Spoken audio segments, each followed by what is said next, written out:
Hey guys, Shot the Monkey here. So, I just want to bring you this, my first couple of games in the Bretagne Panther, the new Tier 6 French premium medium tank that I've purchased recently.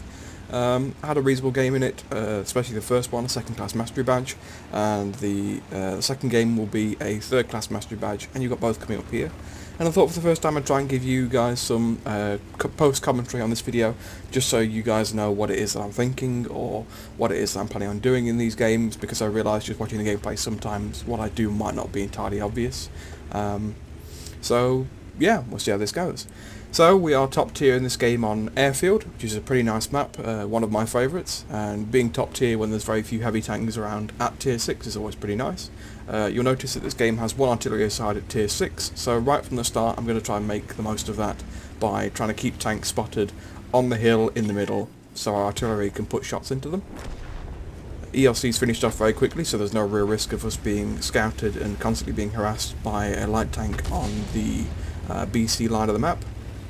Enemy artillery has just fired and missed me, and now I'm trying to work this corner hopefully in front of the T-34S so that I can proxy spot the ARL as we've just done there, so our artillery can hopefully put a shot into him, which he does, 140 damage. Always nice to whittle heavy tanks down, especially top tier when you haven't got any heavy tank backup of your own, because of course their hit point advantage is their biggest thing they've got going for them, as usually medium tanks have a higher DPM. So now we can see this Type 58's moving up. Further down, he's being fired upon by our two T-67s, or our two tank destroyers that are sat in B8 at the moment.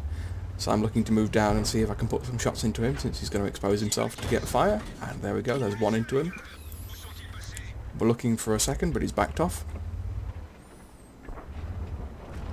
We can see 12T pulls forward, and he backs up to try and get a shot into me, which is a mistake, because he takes one for the team. Type 58's finished off by an S-35CA, which has decided that he's going to rush him for the kill. Unfortunately, that S-35CA is going to die for that, and there's nothing we can really do to help him out, due to the fact that we know they've got a pair of rather nasty Tier 6 tank destroyers in the Hellcat and Dickomax camped at C2, or D2. Another shot into the AMX-12T, and now we're looking for shots into this LI that's advancing. It's 2 shots into him so far. We're going to do auto aim for the third, which kills him, which is quite nice, if a bit lucky, because we could have ricocheted that shot, but, you know, sometimes these things work out. I'm looking to take cover here so that I can't be hit by artillery, and also because I know the tank destroyer is going to spot at me, and that shot coming in there tells me that they are exactly where I thought they would be, on the CD camping spot, which you can see I'm pinging on the map just there. You can see that ELC has moved up to go after a Stug, and the Stug 3 is currently holding him in that position. The ELC can't advance around him because he will be shot by tank destroyers if he does so. So I'm going to try and move up and back up this ELC. He puts one shot into the Stug. This shot ricochets, which is a bit awkward, but the second one goes in and finishes the Stug off, and the Stug does not hit us with its return shot. That's now freed up myself and the ELC to push in on this flank. There's the tank destroyers that have been spotted by our advancing Hellcat and T-67. I'm a bit concerned that SK1 might be able to get shots at me, but when I take a quick glance over, I realise he isn't in a position to put fire into me if I just advance up quickly. And also thanks to the poor view range of that tank, he actually doesn't spot me, and I'm first spotted by this Hellcat. First shot into the Hellcat on the move misses. Second shot with auto aim hits. Artillery hits him, which is a nice bit of assistance damage for us. And the Hellcat now begins to back up. I'm going to be very wary of the fact that I know the M44 shooting at me earlier, and there he is. A bit more spotting damage on the Hellcat meanwhile, as we take shots of this M44.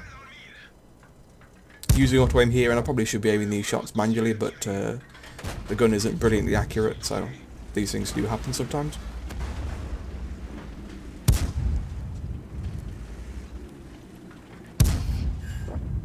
Of course, tracking shot on the M44. Now my gun's been damaged by the Hellcat, so I don't get do get to finish the M44 for that last shot. Now I'm going to try and trade some fire with this Hellcat and try and keep him in the open so that he can be shot. Of course, with the damaged gun, the accuracy isn't helpful that much, especially when I'm moving, as this vehicle's aiming time is rather poor, and I don't yet have snapshot and smooth ride on the crew. Trying to push up to get under this gun of the Hellcat, also to proximity spot him so that he can be shot by our team. I can see the M10's advancing up behind him, so he's going to be killed by somebody. See the Hellcat's pushing forward into me, so I'm going to reverse. And then the Hellcat offs himself after taking one in the side from me, trying to cliff dive to get the kill.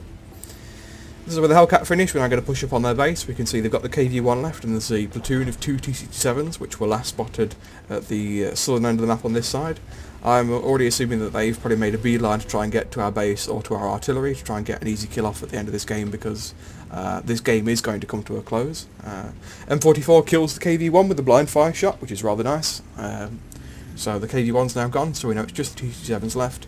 I have no interest in driving through the cap circle to give away my position, because they know I'm somewhere nearby, but if they don't know exactly where I am, then they might make a mistake and position poorly that allows me to get shots on them.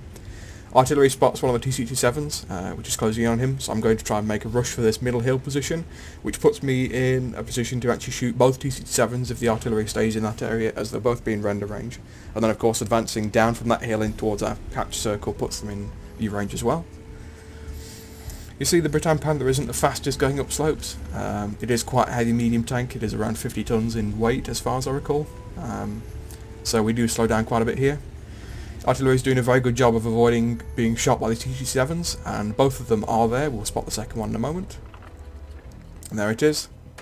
Shot into the moving T-67, which is the one at the front. Gets out of the way before the second shot. The Archer kills the T-67 that we put into a shot earlier, and this T-67 dies to our fire. And there we go, game over. 4 kills, 1,665 damage done, 457 assistance damage, 354 blocked. Next game. Okay. And here we are again, game number 2. Another game where we are essentially top tier. This game has 2 tier 7s per side, 5 tier 6s, and 8 tier 5s. We're on the desert map. Again, we're going to go and try and take the hill on this one. This is the hill in the northern corner, and especially on encounter, this hill is fought over quite a lot, because both teams spawn reasonably close to it. Of course, it's on the opposite side of the map from the encounter objective, and usually on games like encounter, I try to play the objective wherever possible, but here, this is just one of those fights that if you win, you tend to win the game from it, because it's rare that the objective is actually played on this map. So as you can see, we're slowly making our way up to the top of this hill. There's only myself, this AMX ELC, and the Type T-34 nearby. And we know we're definitely going to run into the T-71DA and a couple of other tanks with him.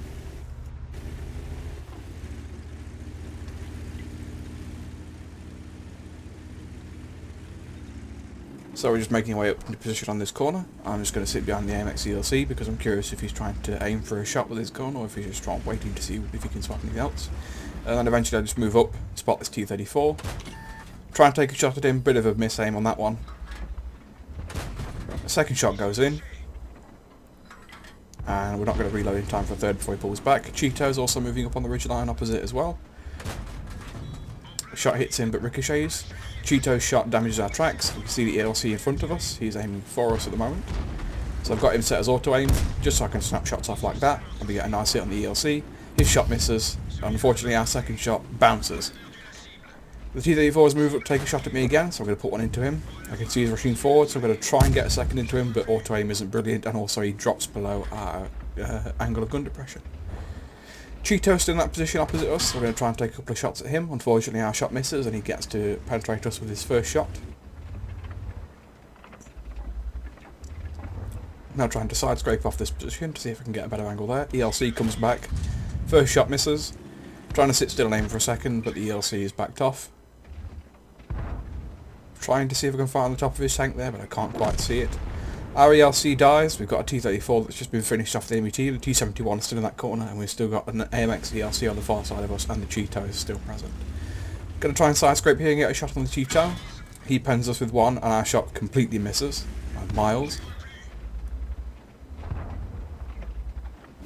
So we're just going to see if we can get a final trade off with the Cheeto and maybe finally put some damage into him if he wants to push forward over the ridge and get a shot into us. Aiming as long as I can, fire the shot and it still misses. The Cheeto doesn't manage to return the shot, and at this point I'm thinking, you know, screw sitting here and just trying to trade with the Cheeto, who so far has managed to put 2 into me, and all of my shots have either bounced or they've failed to hit him. As I said before, this tank isn't brilliant on aim time. The dispersion is alright, but I just seem to be getting unlucky with RNG here. The T-71DA, having seen me back off, tries to make a rush for this corner, and we're going to have to trade with him. He's got the heat loaded, and he's going to just unload his heat clip into us. And we're going to try and run him down and finish him off as one of the 2 tier 7s on the enemy team. There we go, that's the Cheeto dealt with. You can see the Tiger 1 up in front of us is on a one-shot pretty much for both myself and the SP1C. I was sort of expecting the SP1C to finish this guy off and to actually go back aggressive on the Tiger, but as I'm trying to return them to the hill, fortunately the Tiger drives up to the dune and then tries to get shots on us, so we're going to take one for the team here from that Tiger. It's going to damage our ammo rack, and now the SP1C is going to go in and finish him off after he's put one into us. I was a bit annoyed with that one because that's left us on 6 hit points, and really the SP1C could have finished that Tiger before he'd even fired at us, which wasn't ideal.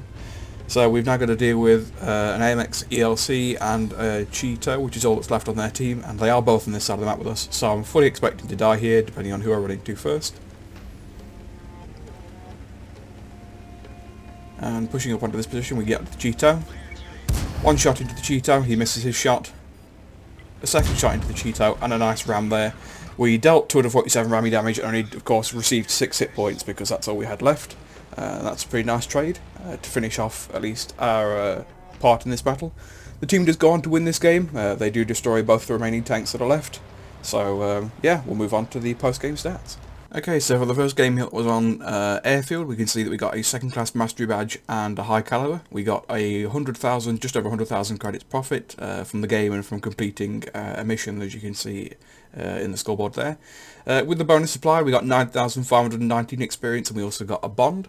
On the team, we came first on the team with 1,007 base experience. We got 4 kills and did 1,665 confirmed damage for that game. And then, as you can see, we made a 97,413 credit profit in total, had 10,000 credits sent to the reserve stock, and got a nice amount of experience there for the double and for the bonuses, as well as the boosters that I was running at that time.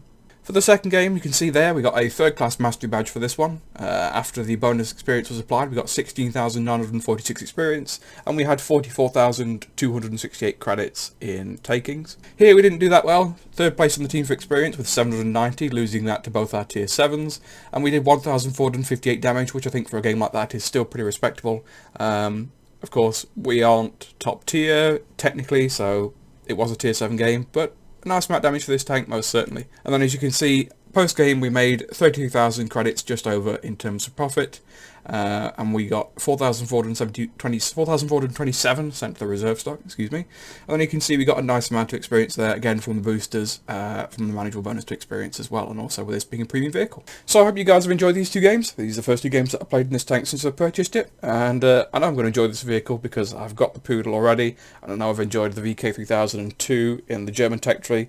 So for me, I'm quite happy paying money to have essentially what is just a clone of a tank that exists in the game, but for a different nation, so I can get the same kind of experience and gameplay and get used to that while I was trading different crews up for different nations and different medium tank branches.